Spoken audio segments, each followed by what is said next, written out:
Hello, viewers, and a very warm welcome to Huspace. Huspace podcast is all about women inspiring women. We bring you stories of mothers in different spaces from all over Africa and the globe to inspire you, to inspire each other, to educate ourselves, and to grow together as a community of mothers globally. Thank you so much for your support. We love you guys, and we love the support that you're giving the podcast. Keep subscribing, liking, leaving your comments about your own experiences, and sharing with your friends and communities all over. Thank you so much and welcome. Today we have a very special guest, as always, the beautiful Winnie Chelagat McKenna. Yes. She's a girl from all across. You said from one hill? Mount Elgon and Mount Kenya. Not of the mountain, if you'd like to call me. Yes. And then we're adding your Okikuyu somehow. Oh, yeah, we're Okikuyu somehow. Truly. Yeah. So most welcome to Huspace. Thank and you. Thank you so much for honoring this invitation. Thank I'll you. ask you to introduce yourself so that you can do yourself justice. Yeah. My name is Winnie Chelagat McKenna. I am a development communicator, but most importantly, I'm the co-founder of Maternal Aid for Mothers in Africa, community-based organization. And we work in marginalized areas to provide maternal health information and services to women who are not able to access it. And it's such a pleasure to be here. Yeah, thank you. And thank you so much. I found your story on LinkedIn and I was like, that's a powerful story. Yeah. Because, like we're here in Nairobi, we are so privileged, Yeah, I think yesterday we had a guest, we were talking about how to be becoming a mom and how, you get insurance and then you check into Nairobi hospital. And we when I looked at the work you're doing, I was like, oh my God, there's a mom out there who's never seen a clinic. Like the story of someone walking 80 kilometers to access it. I think it's crazy. I can't believe that it's Kenya. Yeah. So thank you so much for the work that you're doing and karibu sana. Asante. Yeah. So in this podcast, we love to celebrate moms. And I wrote a book. I told you back there, backstage, that I wrote Tea with Mom, Stories of Mothers to Celebrate Moms. Yeah. And we just had a conversation with this gentleman here about the fact that we wanted moms to be seen. Because it's this quiet role that we do, and nobody's clapping for us at the back. And I really value Mother's Day because at least it reminds people about their moms. But every time when I collected these stories and I talked to men and women about their moms, a lot of people said, I'm who I am because of my mother. Oh. Yeah. And I said these stories need to be told, yeah? Yeah. Yeah, so tell us a little bit about your mom. Oh, I can talk about my mom the whole day. So first, I'm the third born of 6 kids. Okay. My mom is called Janet Kanyere Rokonga. She is a retired midwife. She retired while working at Moi Teaching and Referral Hospital in Eldoret. Anybody who works there knows Sister Rokonga, Sister Janet. Also, she's a bishop. Oh, wow. So she used to go, she was... Moms are versatile, huh? She was so integrated into the system because she'd go on Sundays to have fellowship and all that. But I would say my mom is the reason why I have a passion for women and babies. So first of all, I think I knew how the delivery process starts as soon as I could talk. Oh. Because my mom was very free with that kind of information. So for me, the pregnancy journey and the delivery journey was never shameful at all. But also it instilled a lot of thoughts of how we are doing it. Is it a dignified, respectful manner? Yeah. Which I'll talk about later. Yeah. But my mom is a very kind person, very involved with humanity. You cannot tell her something. If you're in trouble or if you have a problem, she will do anything that she can to make sure that, she comes through or she connects you or something. But sometimes I always felt like she probably overextended herself. Yeah. But growing up, and now that I'm a mom of my own, I see why. Yeah. I see why she did it. Yeah. She's just a wonderful person overall. Yeah. In overextending? My mom paid school fees for a lot of people. She still does. Okay. And I did not grow up in like a well-off family. Yeah. Right now, I would say we are probably middle class. Yeah. But I was born and raised in Kapkatet in Kericho. Okay. So I'm a village girl. All of us. Yes. I grew up in Uthaya. So the first, and I think this is a story for a lot of Kenyans. So it's Yeah. not unique to me. You know, you start living in a wooden house, in a mabati house. Yes. And then, because my parents were both civil servants, and then you start building wealth, pole pole. And when we moved to Eldoret, we actually, the first place we lived in is a slum called Shauri Moyo. This is a slum in Eldoret. Yes. Oh, yeah. There are many. There are many. And one funny story, I remember my big sister, who also played a role of mom for me, because my mom used to be away for many, long hours, night duty. Because of work.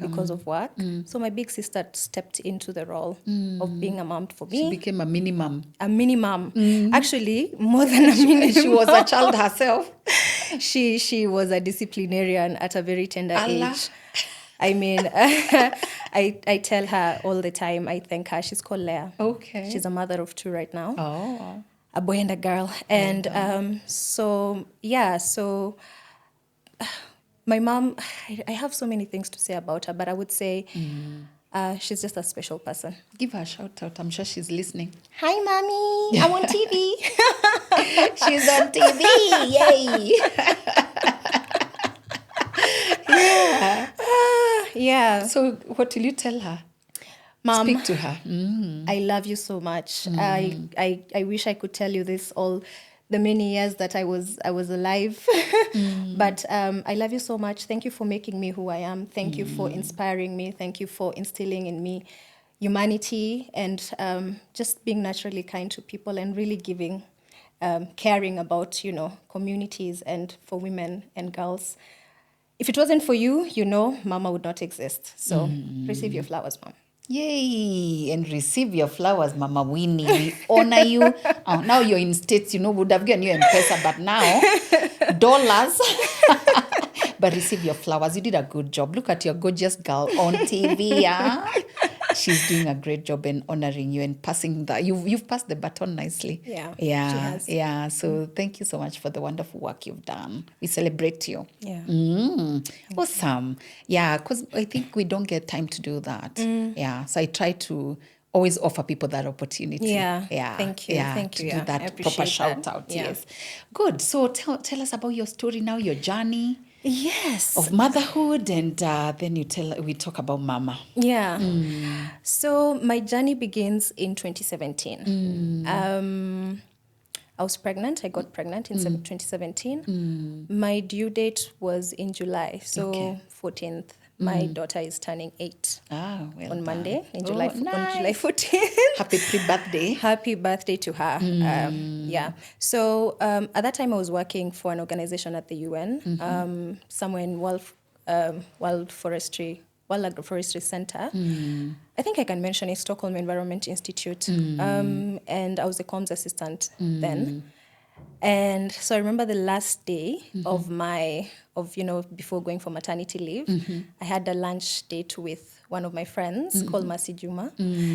And then after that, I was meant to travel home. Okay. So I remember having lunch with Mercy, and then she looked at me and she said, Chela, your face looks funny. So I was like, what do you mean my face looks funny? And she was like, I don't know what it is, but it seems like one side of your face is not moving. Oh. And then I remembered earlier on that day when I was trying to brush my teeth, I just felt something is wrong. So this side was numb-ish, but not severe. So it was something I could ignore. And then a week prior to that, like that entire week, my eye was twitching. This eye was twitching a lot. So she told me, you need to go to the hospital. Prior to that, I had really bad health-seeking behaviors. By the way, it's good to go to the hospital if you can, if you have insurance. Just don't ignore. Oh, those small. Don't ignore. Don't ignore. So I was like, you know what, I'm going home. Plus my mom is a midwife. My dad is also a pharmacist, so in the medical profession. Yes. So I took the flight, went home. And the moment I got home, my mom looked at me and said, you're going to the hospital. Oh. So by the time I landed, it had gotten worse. Oh, and you were not feeling it? I was not feeling it. I wasn't feeling it at all. There's no pain. There's nothing. You just start feeling like maybe your eye is starting to like, how will I put it? Not sag, but you can feel there's something, there was a very weird feeling. But it's not something that, when something is not accompanied with pain, you don't take it as an emergency. So we go to the doctor, and the doctor tells me that I have Bell's palsy. Wow.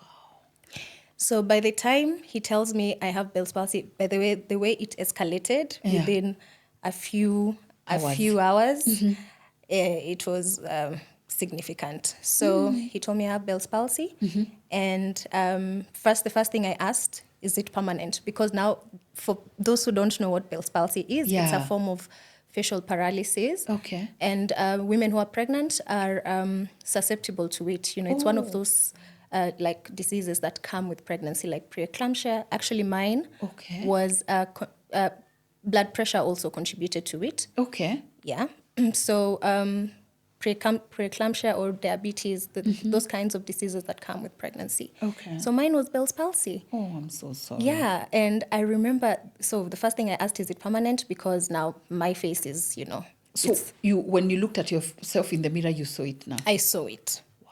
I saw it. When I smiled, this side was not moving. Oh, I could not use a straw because I remember I said I want soda. You could not pull. You can't pull. The suction effect is not there. Oh my God. And then imagine now you're 27 years old.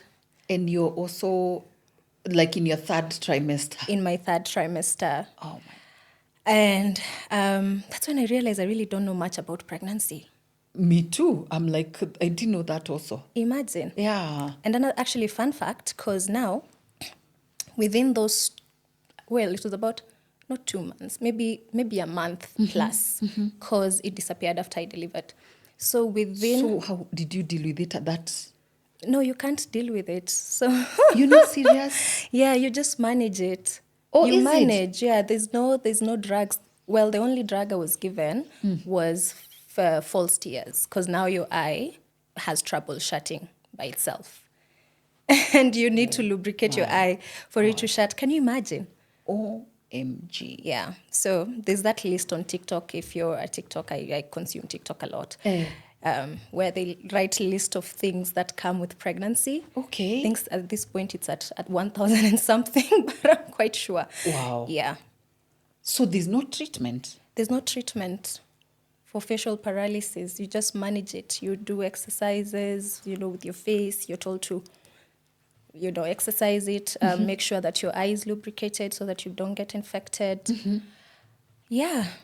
And then if I had a flu that I hadn't treated, so they treated the flu. So just manage any other thing that could make it, severe. Okay. How was that experience? Yeah. Do you know? I think I blacked out a lot of things during my pregnancy. I blocked a lot of things. So first, I don't even have a photo during that time. Of your whole pregnancy? No, of my whole pregnancy, I do. But during the period of having Bell's palsy, I did not have any photos. And I gave my sisters strict instructions. I have 4 sisters. We are 6, 5 girls and 1 boy. So my small sisters were at home. And, to them, it was kind of comical because they're making fun. We are siblings. Tell us, Maya. We're siblings. So, yeah. And it was a really dark time for me, I would say that. Sorry. It was a really dark time. I can imagine. I was depressed for a little bit. I can imagine. Yeah.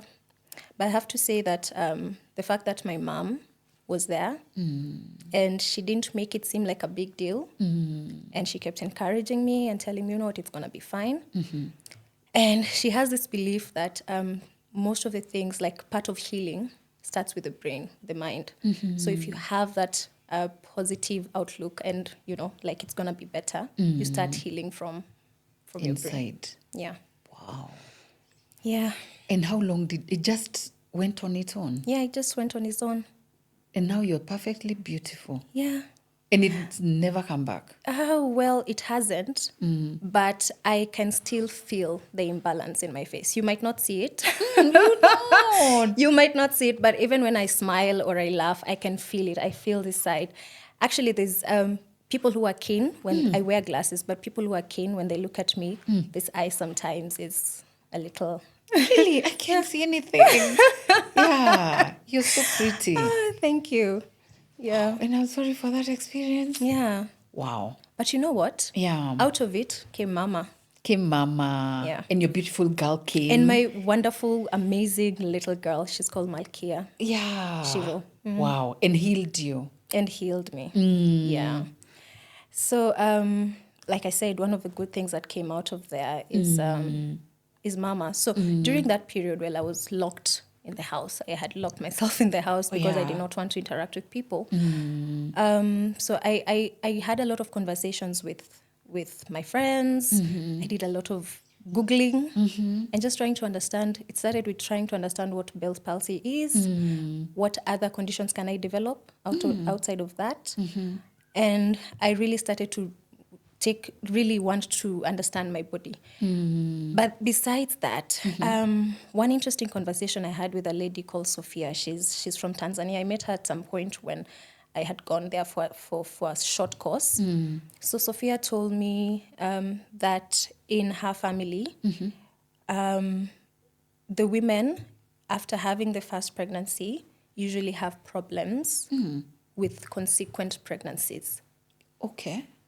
So, and then she said, she discovered, because now out of her family, she's the one who she's managed to have access to healthcare and, that she's rhesus negative. So I know, one of the things that one of the tests that you take when you go that one for rhesus factor? Rhesus factor.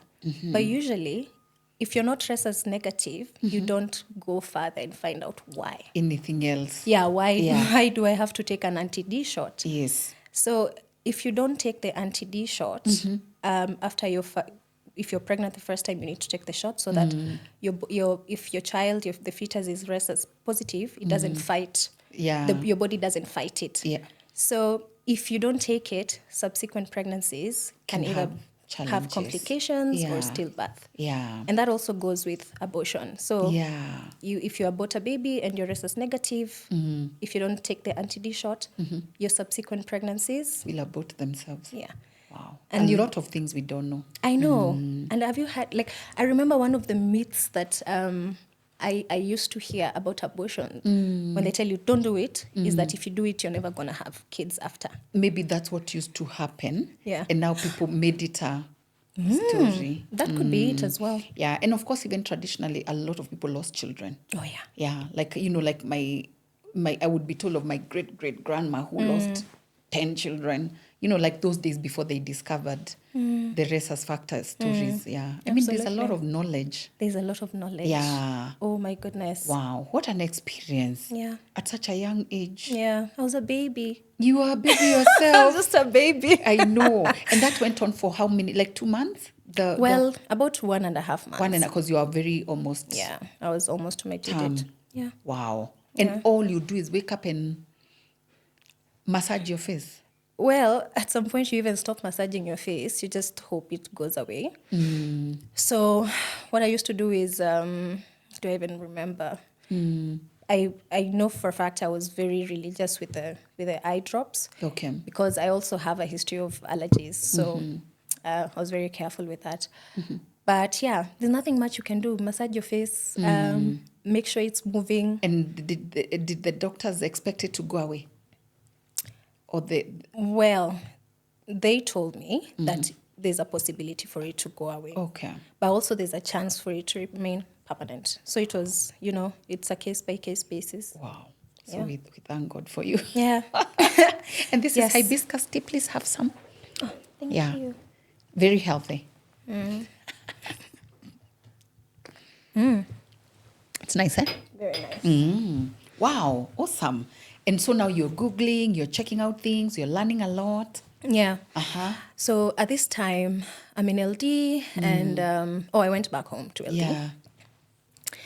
And I don't like being idle at home. So I remember after I had delivered, but before that we had so many conversations with my mom, because now my mom was, my go-to person, and I was like her You're there handbag. together throughout. Yeah, when she's in the house, I'm like, tell me about this, show me how the delivery goes. We'd watch tapes, because also my mom was a trainer for a program called Helping Babies Breathe, and she'd go to every other part of Kenya and even outside of Kenya to train midwives and health service providers who are dealing with pregnant women, how to make sure that the baby is alive within the first 5 minutes. So there are techniques of doing it. So especially in places where the resources are not there, low resource areas. So she had a lot of material of training and all that, and we'd spend time watching and talking about women, and she'd tell me all these stories about the places where she's been. Places like Homa Bay, where maternal mortality rates are so high. Places now like East Pokot, where maternal mortality rates are so high. Yeah. And What percentages are we talking about? Oh my goodness, I don't have them in numbers, but I would say a place like Baringo County, we have about 488 deaths per 100,000, which is comparable to the national, I think it's 370 something. But also with Baringo, most of the maternal, because Baringo is so diverse, so there are places which are green and has infrastructure.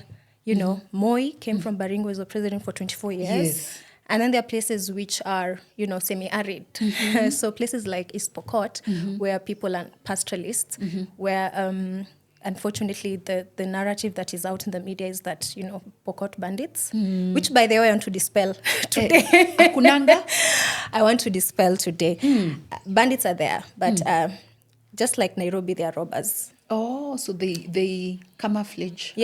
Yeah, I feel like it's unfair to just blanket a whole community because now you're denying them a lot of rights because you're like, those are bandits. Oh my God. Yeah. Those are things that Kenyans are not even very well aware of. I know. Yeah. I know. And I usually say there's a reason why I am there, which we'll get to that story. But one of the things that I am very, very keen on is to bring those voices, their voices, in spaces like this ones. That's good. Especially for the mothers. They don't get those chances. They don't. To tell their own stories. To tell their own stories. Yeah. And we must get the stories out. Yeah. Absolutely. Yeah. So that's how you started the Mama Now? Yeah. So 2017, after I delivered, my mom and I, we were like, why don't we create, a group where we would bring women together and they would ask these questions. And you kind of educate them. Remember, my mom works in a public hospital at that time. Yeah. MTRH is a parastatal, actually one of the best hospitals, in my opinion. It's a big hospital. It's a referral hospital. It's a referral hospital. Yeah. So the people who go, the mothers who seek the services in these referral hospitals are people who you'd say they're not able to afford private insurance. Yes. So people from, we'd call lower class. And one of the biggest things that my mom used to advocate for is how, when they come, are they treated with respect and care? Dignity. Because already when they get to the hospital, they feel disempowered. Yes. So they feel like they have to beg for services. Like it's a privilege to be given a service. Yeah. While it is their right. Exactly.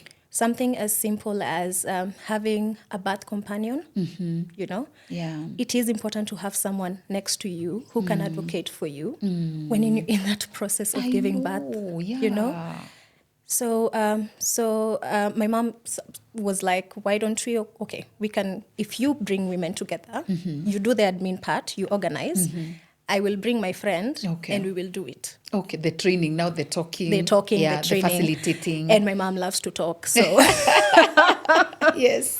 Used to wonder where she's getting all the time. I feel like she had for her 28 hours a day. Yeah. But yeah, so we started in LD and we'd go to informal settlements. And I also have to mention, very wonderful lady. She's called Delroy, Mama Delroy, Yudia. Why am I calling her Delroy? Yudia. Yeah, that's her name. She was, she's called Yudia Omenda. She was one of the, I met her in LD, and she really helped with the admin part. And she also has a very powerful story herself. Okay. So a journey, my mama journey has been a journey of connecting with different women who have different stories and want the same thing. So we started in LD, and then pretty soon we started getting invited outside of Eldoret. Okay.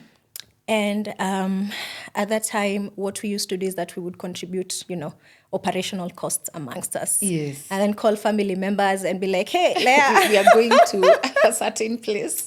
We are going to a certain place. Can you give us some money for this? Then it happens that at that point, I had gotten a part-time job with another organization called Global Health Disrupted. You never went to your job after your baby? Yeah, that's another story. But it happens to mothers. Yes. Yeah,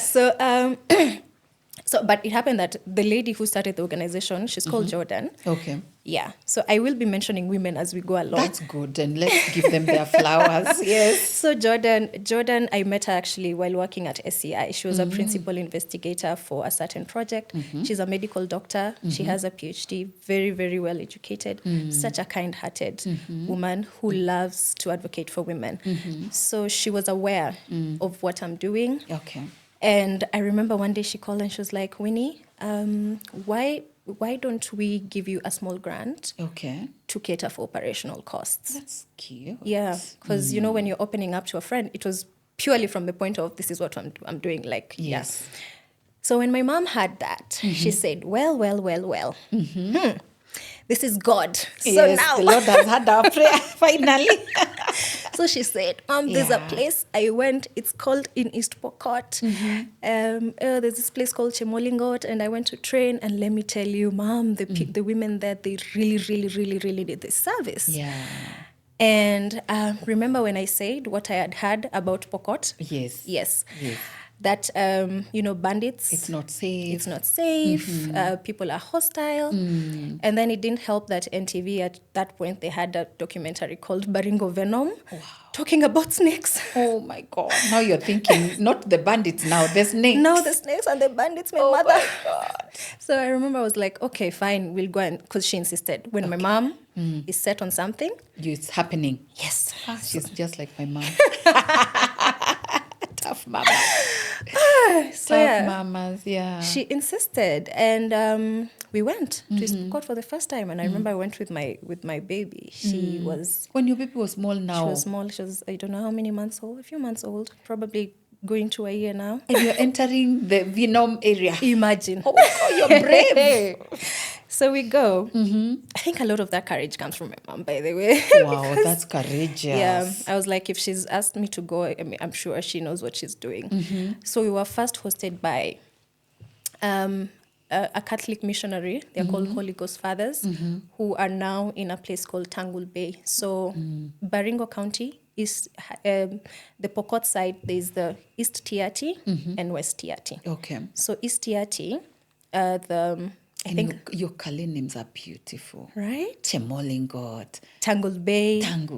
Wait till you hear. Yes. Okay. Yes. So Tangul Bay is where the center where the Holy Ghost Fathers are. And they had brought together like CHVs. So this is community health volunteers. Now they're called community health promoters. Yes. And traditional birth attendants from different wards within East Tiati for training. So my mom did the training for 2 days. But now, in that training, I met a woman called Hellen. Okay. Hellen Maron. Okay. Yes. Hellen is community health promoter now. So when we were talking and we connected, we were the same age. Yeah. And she was telling me about her story. And she's given permission to tell this story. Yes. And there's actually a film about it. Okay. So she said, Chela, I know you guys are not planning to like come back, but can you come and visit us in Orus? Wait, another place now. Another place. Deeper now, inside. Deeper now, like 50 kilometers from Tangul Bay. Wait. And when I say 50 kilometers, there are no roads. Oh, dear. Okay?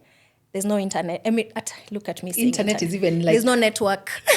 no network of Safaricom. If you're lost, Umepotea. you better find your way. You cannot be traced by anything. No, you cannot. Not. So she said, can you come to Orus? I was like, okay. And we are not talking like 19-something. We are saying 2019. 2019. Now this is 2018. This is just like 5 years ago. Yes. Oh, Lord. And Like, there's no network. There's no network. Are you serious? Let's Imagine. call Safaricom. Hey, we need network in Urus. In Orus. Yes. So after about a month, you know, when someone tells you something and it's just at the back of your head, you try to brush it off, because actually my plan was I will do this one thing once and for all, and I tell my mom, we are not going back there. Yeah. Let's go somewhere else. Like you had private cars. Yeah. Okay. Yeah. Actually, by the way, we hired a matatu. We itaweza hiyo terrain. We hired Inaingia kwa mashrubs. it struggled. Yeah. First, there are places where like the seasonal rivers have dried up, so it's just rocks. You have to go up and down. Yeah. So Yeah. sometimes I wonder how we even made it, by the way. Wow. Yeah. Your beautiful self. Hey, and my child. A new mom. I was doing the most. That was Gen Z courage. I'm telling you. Completely. Because what was that? Yeah. So we after that conviction, I would call it a conviction. That's what my mom would say, conviction, where I'm like, let's just go. So I organize with Hellen and we go, and oh my God. Yeah. Oh my God. It's just the fellowship of the women. Wow. And first, what I thought from the very first time I went to Pokot, the people are so generous. They are so cute. kind. That's beautiful. They value community, and they are slow to anger. Very, very slow to anger. That's beautiful. And it was just a very different, environment. So when I went to Orus, we sat with the women, and the stories and the community and the fellowship that we had with the women, and just hearing all these challenges that they are facing just to access healthcare. And this is a community where family planning is not practiced, so children are valued. Wow. So you can imagine as a woman, as long as you're married, you're always going to be giving birth. Oh, there are no, because there are no health clinics too. There are no health clinics. There are no facilities. And it's not advocated for. And so facilities are not there. So the infrastructure is not there. The human resource is not there. When I tell you there's no electricity, there's no network, there's nothing there. First, it's like 46 kilometers from Tangul Bay. And please note, there are mothers who come from way, way, way, way farther than that. To get there. To get to Orus first. Oh, my God. So some of them would even travel for, like, if you hear Hellen's story, her sixth born, she delivered, she had walked from Orus to Tangul Bay to go and kusaga mahindi. Yes. And she was pregnant. So when she got there, she got into labor. Oh. And then she delivered. After she delivered, when she was discharged, she put her baby kwa mgongo.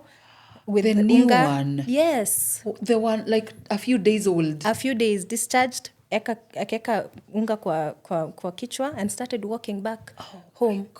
And now she walked for like 2 days. But uzuri, the thing about community is that if night falls, you just enter any home. You go and say, can you accommodate me? Oh my God, but still. The way here we are saying like 6 months, you're still being nursed. Imagine. Somebody walks on like the third day. Imagine. Oh my God. Yeah. So, and those are just some of the stories that I had. There's one that stuck with me, and I feel it really gives the full picture of what the situation is. There was a mom who was pregnant. So what usually happens is that when you're pregnant, you have a traditional birth attendant. So this TBA would come and either stay with you towards your due date, delivery, or you go and stay with them. But it happened that she had complications, and they needed to take her to find some way to take her to a hospital. So they were trying. So the sons carried her, trying to get her to a place where they could get network so that they can call. Yes. But on the way, one of the sons was bitten by a snake. Oh, no. So it's true, the snakes are there? The snakes are there. Oh, my God. The snakes are there. Gosh. The snakes are there. Oh, my goodness. Yeah, they're there. What a combination of challenges. Can you imagine? It's at night, pitch dark. You can't call for help. Now they were like, do we take the son back to see a traditional healer to suck the poison? Oh. How do we split ourselves to try and get our mom to get help? Oh, So in that situation, when you lose both the mom, the baby, and a son, and it's not a unique case. they all died. All of them. Oh, my God. Yeah. Yeah. And this is like 2019. 2019. And up to date, you can still get those stories. Not you can. They're there. Oh. They are there. They are there. They are there. Yeah. So you can imagine when we are talking about dignity and respect, especially during the pregnancy journey. And pregnancy really, truly is a matter of life and death. It's a matter of life and death. And I feel we need to give it more weight. And once we really give it more weight and internalize and really, truly appreciate how delicate this process is, then we can start looking at mothers elsewhere. How are they coping with the situation? Nobody should have to walk for 2 days to get a hospital. And then walk back with And a then newborn. walk back. With a little unga, which you're wondering, how long will it last? Because also you have other children waiting for you in the house. Since this is like your 7th born. Yeah. Oh, my God. And you've not yet stopped. And you've not yet stopped. Oh, my God. Yeah. Lord. So, yeah. So we got to Orus and we had that fellowship with the women. And I just knew I'm not going to go anywhere. This is it. And I really did not have a plan, to be honest. I didn't have a plan. And I remember when we would talk to the Baraza la Wazee. So it's a patriarchal society. The men are the ones who make decisions. We have village elders. And it is important that, they are part of the process of making the decisions. So we spoke with them. And I remember telling them, you know what, I honestly don't have an idea how this is going to work. And because they said, we asked, like, what would be your priority for this area? And they said, honestly, we are losing so many mothers and children. We are losing our wives, we are losing our daughters, we are losing our babies. Oh, my God. That is our priority. And I remember saying, I don't know how we are going to do this, to be honest, but just take it as if I'm your daughter. I'm not going anywhere. I'll try my best, but be patient with me. Oh. Yeah. One little girl fighting it out. Yeah. When I look back, I'm like, what? Where did you have that courage? I have no idea. I was very delusional. Which became The real. Lulu is the Solulu. The Lulu is the Solulu. It delivered Solulus. Lol. Yeah. So, but when you have a purpose, when you have a vision, I believe that universe aligns to present it. That's true. And the resources kind of come. It does. Yeah. And then you don't know how, but the Lord aligns them because he's very, purpose is from him. Absolutely. Yeah. And you cannot run away from it. You can. Trust me, I've tried. Yeah. Because you're like, what am I doing? Yeah, You sometimes should be it in gets too Nairobi. heavy. You're like, this burden is too heavy to bear. But yeah, so like I said at the beginning, I'm a development communications practitioner. Yeah. So I work with in the NGO space to create advocacy programs, comm stuff. Yes. So it happened that during that time, I was so into arts and health, the intersection of arts and health. Yeah. And I remember having conversations with one of my friends. She's called Cindy. And she's in the film industry. I was like, why don't we do a film and tell this story? Yeah. And she put together a team of Kenyan filmmakers. Okay. And then at that time, we had, I was still working with now Global Health Disrupted. And they said, we're also going to volunteer editors and whatever, resources you need. And Hellen was like, you can tell my story. You can tell my story. And that's why I really, really appreciate her because it takes courage in a community like that to stand up and tell your story. Yeah. Especially in the situation of the patriarchy and all. Absolutely. To tell your story without shame, without any form of reservation. So that's in your Mama's website? Yeah, it's in our Mama's website. We're going to look at it. Yes, yeah. I'll share. So we went. We were like, okay, maybe this could be a way for us to raise funds. And we shot the film. We organized a fundraiser at Nyamamama. At that time, I was actually living in Eldoret. So it's just also a group of friends who did everything. Okay. Yeah, a group of friends who were here in Nairobi. They were like, Chela, we'll help you with organization. A lady called Gigi, she went and talked to Nyamamama. They did everything. Wow. So we used the film to raise funds, but the funds could not build a maternity. Like a clinic or something. Like a clinic, yeah. The most it could do is to help us to run our programs. So now, because at that point now we were working with 12 community health champions who we stationed within Urus. Within Urus. No, not just within Urus, but in the satellite villages. Yeah. So we'd give them continuous training and capacity building, including traditional birth attendants. So we were trying to, and we had something called a birth kit, which we were given as a donation, where it had like the essentials for giving birth. Like you can use it if you're by the side of the road. So we really advocated and trained our TBAs and the community health promoters to use it. At least it had a surgical blade for cutting the cord. It had a cord clamp, because what they would use would be stones, pangas, mabati, anything sharp that you have. Oh, Lord. So already the issue of hygiene comes in. And then you'd find that, they would, if they're delivering at home or if it's by the side of the road or outside, the child will, how are you receiving the child? Yeah. And then there's the other layer where traditionally they don't prepare for a child. You don't prepare for a child until it is born. And I think that's a culture it's not just unique to Pokot. There are other African cultures who do that. And I see why.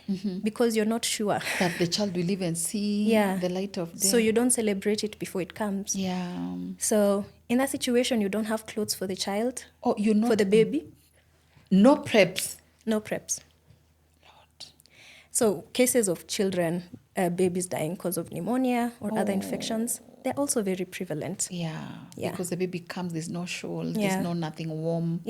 So there, when it rains, surely it pours. All the challenges you can think of, it's going against the grain to just try to bring a life into this planet, which is very unfair. So we did that training. We had that training continuously. So what the Nyamamama fundraiser did for us is that, one, obviously we added some more funds for, facilitating our community health promoters. But most importantly, it got our name to the right space. People got to know you're doing something on the ground. People got to know you're doing something. And then in 2020, an organization called Altro Foundation from the UK, it offers flooring and walling solutions. So they had a foundation that just started a foundation, and someone mentioned our name there. And I remember when they reached out to me, we had not even registered Mama. It was just a name. It was just a name. It was just like a dream. And I love the name. Yeah, right? Came to me in a dream. It's so cute. So powerful. I'm kidding. It wasn't in a dream. It was right before bed. But I would have believed.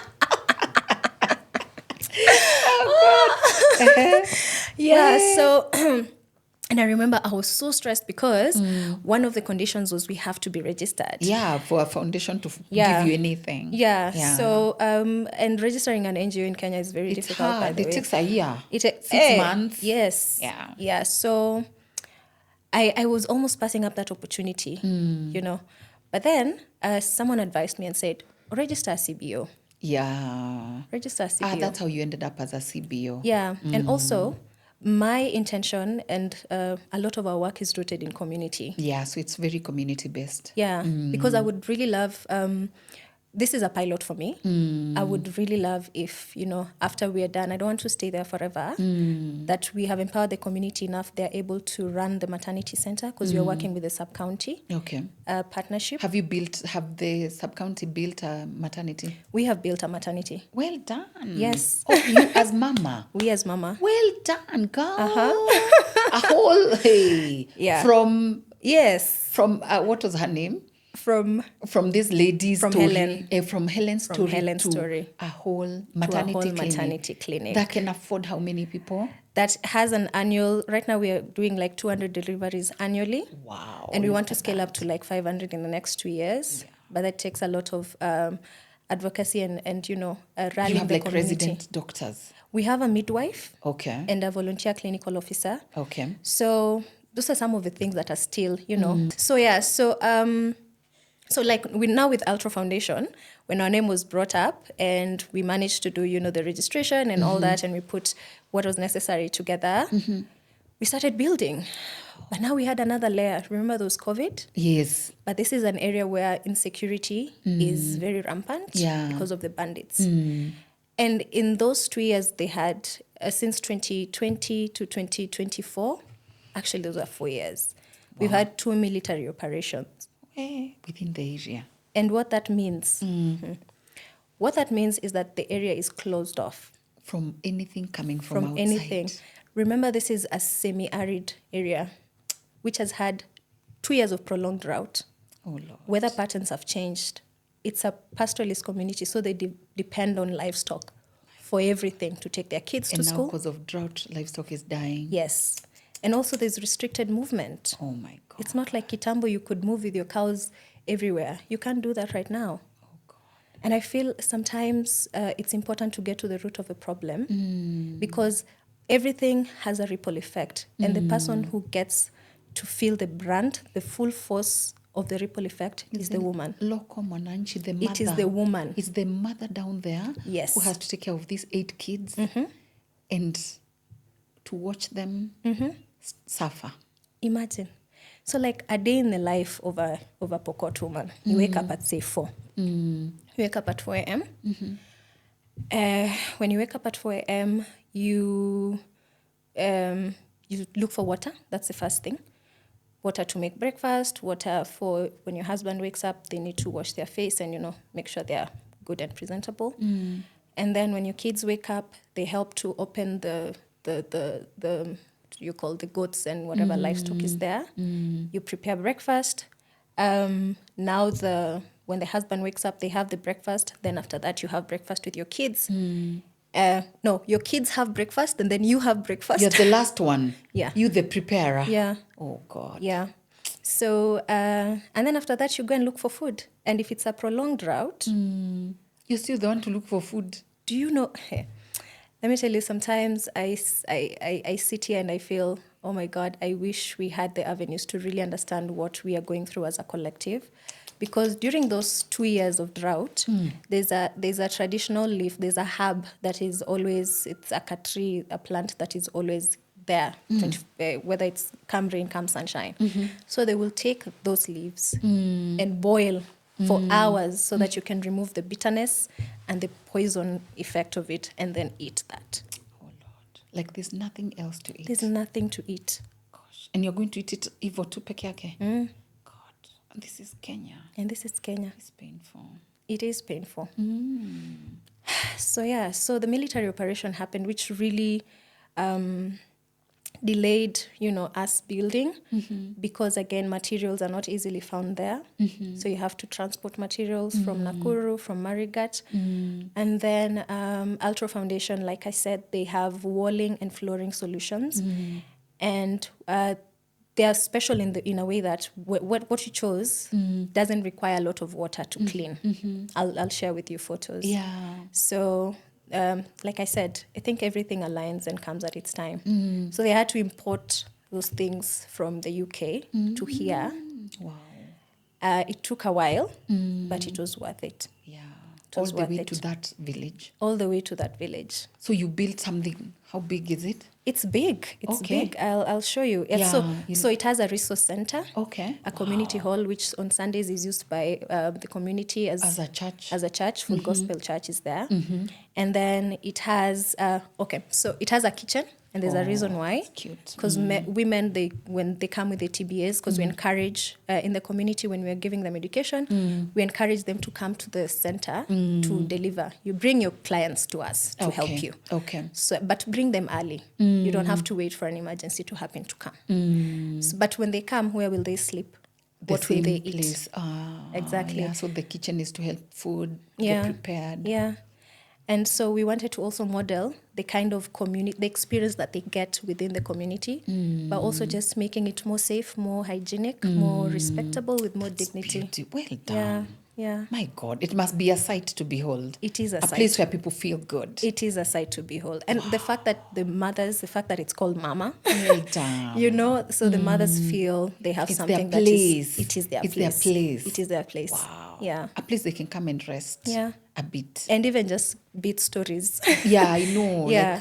Like Because those are the areas, those are the places, the spaces where you get therapy. When you talk to I know. your fellow women. Yeah. Yeah. Oh my God. And I know that is extremely important. Yes. Yeah. It is, of course, for us women. Can you imagine how we need it here in the city? Yeah. And now we are very, very blind society. We are. We are. So yeah. So How have you been funding the operation now? yeah. Since now you've built and all that, So how are you sustaining? Hey, this has been a journey. It has been a journey. So we advocated for a midwife to be posted. Okay, from the government. From the government. And we are very lucky that in Tangle Bay, the location, the chief is a woman. Oh, so she could understand. She's one of 2 women who are chiefs in that area. Wow.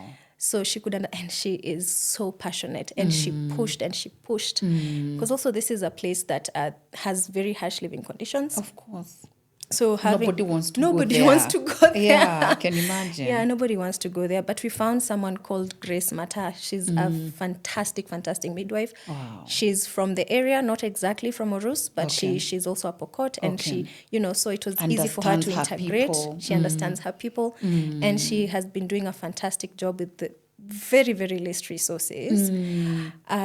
So after we advocated for Grace to be brought to us, once the center was done, now we had the problem of where do we get the equipment? Yeah, because birthing is not just... Yes. And you can't wait for the government to, by the time the resources get to you. Yeah. So by the time, I have to say, the sub-county lead for TRT is, the MOH. He's really understood our journey, and he really does want the best for his people. So they brought to us 1 patient bed and 1 delivery bed. Well done. And that is how we started. Okay. Yes. And what would happen if someone needs CS? Oh, so now... God. This is where the referral system comes in. Okay. Health, it cannot exist like... you can't exist in a vacuum. You have to work with other people. So the referral system, ideally, what would be the best is in the community, once the TBAs or this community health promoter has realized there's a complication here, and they are trained to identify complications that a mother can have, they would bring them to the center early. And then if you're not able to do it and realize this is a complicated one, they would plan for going to like Nakuru or Kabarnet. And how many kilometers is that? You said 40. No, that Tangle Bay is what is 40. Oh. So from Tangle Bay to let's say about 3 hours. Okay, 3 hours. And what if it's a real emergency? I see you just Oh no. whatever happens, and that has happened a lot. Because now, the Holy Ghost fathers in Tangle Bay are the ones who have an ambulance. They do a lot of work, by the way. Ferrying people. They do a lot of work, and they've seen a lot of, Oh my God. Wow. You're in the thick of it. the thick of it. Girl. Yeah. You need lots of hugs. Oh, yeah. That's Yeah. a lot. Yeah. But imagine, I don't live there. So imagine the women who are there. Every day. They And have then, to go through that. And you go through it until you think it's normal, but it isn't normal. My God. This is not how it's supposed to I be. never even got a single story from someone from Pokot in my book, because I really wanted to tell the stories of mothers, and I really wanted to celebrate mothers, but I didn't even know about this side of it. This is horrific. Yeah. In this century. Yeah. Yeah. In 2025. 2025. So how are you sustaining the So We have the midwife who was the most critical, and the sub-county caters for that because she is an employee of the government. Pay her, They pay her. We have a volunteer clinical officer who we just, we give him whenever we have something, a stipend. God bless him. Yeah. So what I've tried to do is to get partnerships with other organizations. So for instance, there's an organization called Stemma Health, and we were doing some research. I wanted to collect data, like a needs analysis, and they also wanted to collect data. So we got into a partnership where, we are working, and East Pokot was one of the study areas. There was East Pokot, there was Nakuru, and there was Kisumu. So that is a way to get revenue, because now I know there's provisions for paying for assistance and all that, and that would go towards HR. Yeah, so people like Hellen, because Hellen is the community health lead promoter. Yeah. We have a man called Steve who has been really, really helpful in terms of being a liaison between, the wazirs and the center. And also, we want to be inclusive. Yeah. We want to be inclusive. Pregnancy, men and women. Yeah, so we that have to also work men together. Can understand. Absolutely. Yeah. And they are very willing because ultimately no one wants to lose. And I think that's a good thing, because if men also wake up to the reality of what the women have to go through, even accepting things like family planning can start to become a conversation. Absolutely. Absolutely. Yeah. So not imposing. I'm usually very, very, very careful to not impose and to understand and to learn. Yeah. And also because I guess you understand the community, culturally. Absolutely. So it helps you to, yeah, you come in a very good understanding. Absolutely. Yeah. So those have been one of the ways in which we get revenue. So looking for partnerships. Other ways is me working and, Giving you a salo. Again, I blame my mother. Tell your mother, she's in the US. She talked to Obama there. I blame my mom. Yes. Yeah. The way you were saying she overextend herself, that's how you're now overextending yourself. Yeah. God will give you more resources. Amen. Keep doing it. Amen. Yeah. Because someone has to do it. Someone has to do it. Yeah, if you didn't start. Yeah. How many beds do you have there? We still have just one delivery bed, one patient bed. So that's part of the scaling up that we want to do this. What's the capacity for the center? It can hold up to 10 beds. Yeah, it can hold up to 10 beds. Wow. 10 beds for patients, and then for delivery 2 beds. Yeah, because there's the labor part, and then there's the 2 places. And then so what we did, other than we also built part of the plan, because I had this grand vision, by the way. Part of the plan was we built a shop so that we can also create income. Oh, that's good. We can also need income. Yeah. And then so you're able to bring supplies. We are able to bring supplies. Yeah. We're not there yet, but we will get there. Okay. Because now what happened, when we went into Orus in 2018, it was like a bare land. There was nothing. There was nothing. And then how the population is, it's very sparsely populated. So houses are very, very far away from each other. Because of these challenges of security? Yeah, not really. It's there's a lot of land. And also remember, they are pastoralists. Naturally, they are nomads. Sometimes they're there, sometimes they're not. Yeah.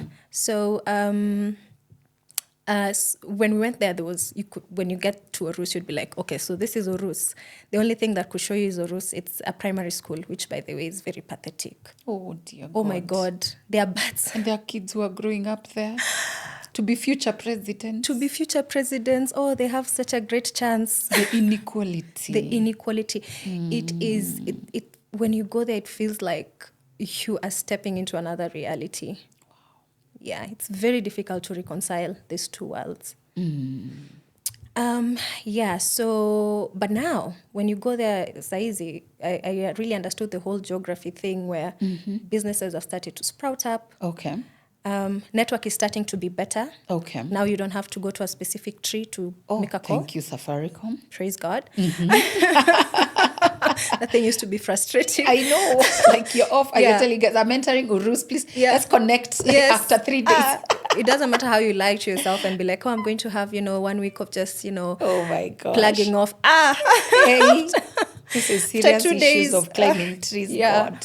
So, yeah, it has really, the area has really grown. Hellen has a hotel right now. Oh, wow. And so what the other thing we want to do, and it's part of the strategy for us to be And sustainable. this is just in a space of 5 years. In a space of well 5 years. Done. In a space of 5 years. You've transformed a whole community. Yes. Wow. Um, Chela for governor no. No. before you're killed. Yeah, just keep doing good. I love doing good, actually. Yeah. Because the problem is that when you mix good with politics, I don't know, it gets messed up. It does get messed so up. let's just keep doing good. It does get messed up. So what part of the strategy now is that we have started a honey business. That's nice. Yeah, because there's very good honey from that Very. side. Actually, I brought you a Oh, jar. thank you. We launched You're last month. Sweet. Oh, thank you so much. New customer. Yeah. Thank you. So we've been doing trainings on alternative livelihoods because now, as I mentioned, pastoralism is not sustainable. Yeah, sustainability now is your core. Yeah. So when we did the beekeeping training, and I could just see the way the people within the community really, really understood the craft. Like they have the proper indigenous knowledge and they really understand bees and seasons and all that. They've lived with the bees. They've lived with the bees. So we were like, why don't we walk the talk? Let's start as Mama. Beautiful. And then we can employ. And that's now some economic activity. Yes. That can now power up people. They can have something in their pocket. Absolutely. Feed their kids. Yeah. Wow. Yeah. So when we started the business, we got 11 hives about 1.5 years ago. But I had not seen it as a business. I had seen it as, let's try and see how it goes. Yeah, like an income generating activity. And then now when the drought was there, we would give whatever we harvest to the families that needed it. That's the other thing about the community. Even when there is like food that someone is bringing to like a relief or something, they would look at which are the families that need it the most. Okay. In the midst of that chaos. Wow. They still are that sensible. They're still very sensible. They're good people. They will say there's a family that the mom died, or there's a family of orphans. Let's start with them first. That's so cute. Amazing. They're really good people. Yeah. They have the heart. They do have the heart. So this year, remember I told you, I think there's something called founders fatigue. Yes. So you're feeling it? Last year I was. You need lots of hugs. Last year. Yes. So this year, there's a point in my life I was like, I think, but actually last year, I was like, I need to just take a step back and reevaluate, not just what I want to do, but where I want to put my energy. Yeah. And I tried to run away from those responsibilities, but I couldn't. You found yourself back there. I am back, and now I'm like, this year, I think I want to give it my all. And I like the fact that you're building partnerships. I'm being told we are time out. I was told that a long time ago. But I think it's now looking for what you're in the right direction, because you're looking for partners. So you get partners on board and then start to get help for yourself. Absolutely. So that at least you have now foot soldiers, people who are now moving it forward. Yeah. And Absolutely. you'll get there. You'll get there. You're in the right space. Yeah. Thank and you. the Lord will not let you run away from what he brought you here for. Oh, yeah. Have I not seen? Yes. Yes. Because he brought you here to save those people. Yeah. Imagine, they needed a voice. Yeah. Yeah. They'd been going through that for a long time. And I think I worked in Dadaab. I do market research. I run a market research agency called BTC, and we do a lot of work in those areas. Like we've not been to Pokot, but we've been to Turkana. We've been to a place where they border the Pokots, where they fight a lot. I don't know what it's called. I'm forgetting the name. Nini, I know. And I never got there because the people from now the side of we were in Lodwa, we were in Lokichogio, we were in, I think it's Lokicha. Some place that was very dangerous, but the people who not let us go. So they said, this one, let's handle it. So we let them locals go and collect the data and all that. So I feel sad when people are in those kind of spaces, because you suffer a lot. The people who are fighting and doing those things are not about you, but the local person and that mother who has to run around at night with little children. and, maybe someone was pregnant, the war has broken. Yeah. Now you still have to give birth in a forest Yeah. and do all those they really, really suffer. And we need people like you who can, bring, who is speaking on their behalf. Yeah. So you're their voice. Yeah. Yeah. So well done. Don't give up. Yeah. Don't give up. And the Lord who gave you that purpose will provide for it. Yeah. Because he does provide for himself. Yeah. So all these connections, he'll just align the ducks. Yeah. I received that. Yeah. He'll align the ducks and then you'll just start to see things falling into place. So I think for you, your role is now to just, do the organogram. Yeah. Because you need help. Yeah. And also for it to be sustainable. Absolutely. Yeah. Yeah. But it takes somebody to start doing something. All these great foundations were started by one visionary. And then they built a system, that makes it function, and then also that can also replicate it, because we'd like what you're doing to replicate. At West Pokot, at East Pokot. East Pokot to be replicated across other places like Lodwar, like Samburu, their neighbors. Samburu, like Dadaab, and many, many other areas, even in Africa, that are, where communities are struggling. Yeah.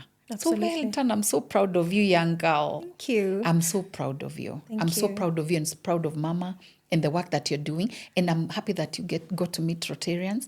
I'm a Rotarian. Yes. From Mary the Rotary told Club me. of Ridgeways. Yes. Ah. That's how I found in Rotary, and I was like, you're in the right place. Yes. Yeah. Yeah. And health is a big, big pillar in Rotary. Yeah. Yeah. I think Rotary was one of the oldest vision was to alleviate polio. And now the Rotary Foundation has managed to beat polio. Yeah. I think we now have beaten it completely. We're at 0.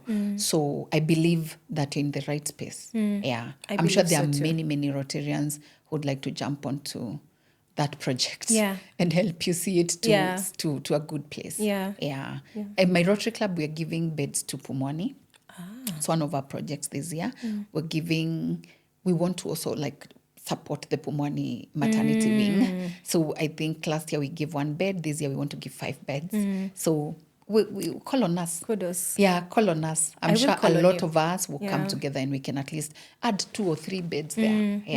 To ensure that at least 3 or more women can have somewhere to children and even have children together, because this thing of you have to wait for this one to finish for you to get a bed. Yeah, I can imagine. Absolutely. And we hope that also the county government can plug in and give you more resources. And because I know there's a budget for health there, so that at least you can also get more,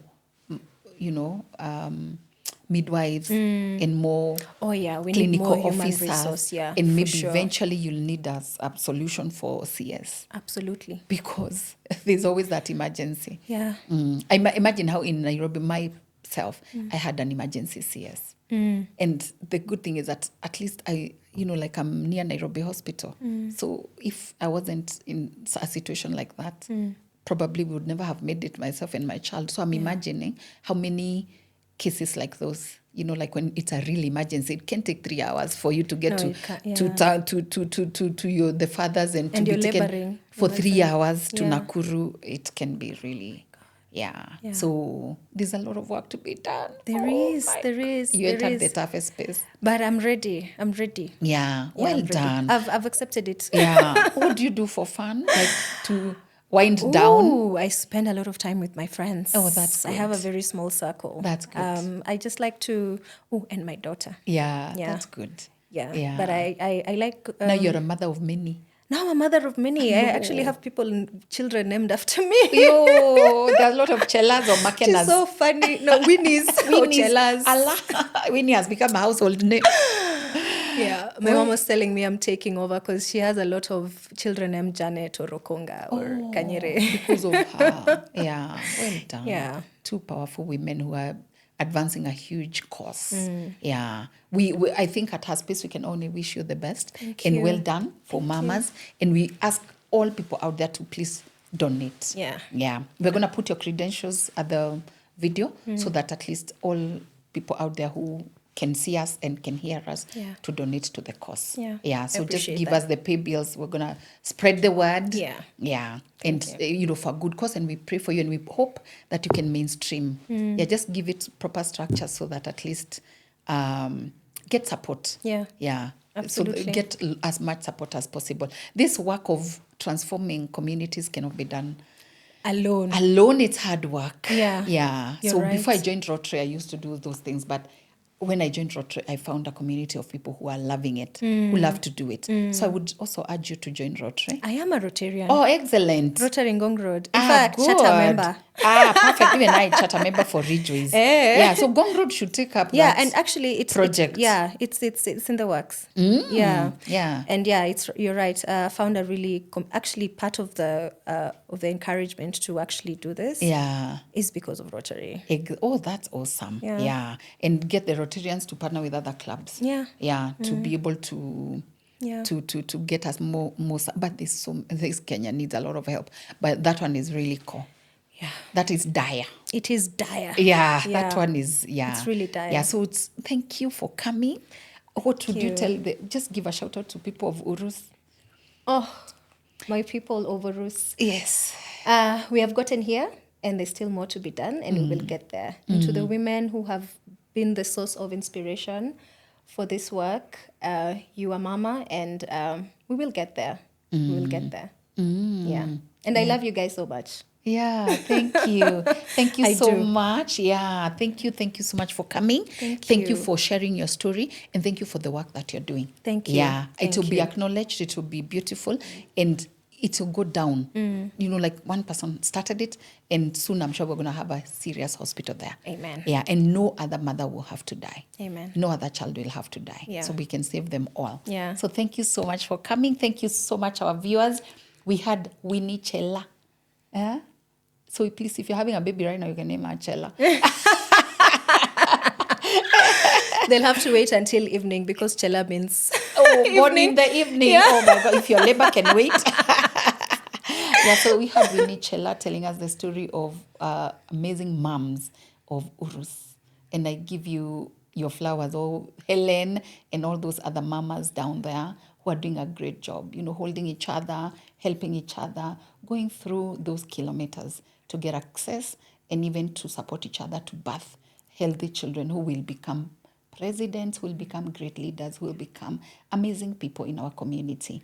So just rallying all the support that we can for Mama CBO down there at East Pokot, all the work that whatever we can do to be able to help. Let's plug in. This is a good cause. Let's plug into it. Let's support each other to grow our communities. I look forward to coming down there. Oh. If you promise me that you will be fine. Will not be bitten by a snake. Mary, we're going to go. I think so. I think that would be a nice road trip. We're going to go down there and try to also just tell their stories. We here at Huspace, we are all out for telling the stories because it's one story that, builds onto another, and our stories build communities. Thank you so much, viewers. Please remember to like, subscribe, and share. Tell us your own story. Leave a comment about your own birthing story. And remember another person who had to, have maybe a harder one. But we look forward to seeing you next time. Till next time, thank you. Bye-bye. Thank you. Thank you so much.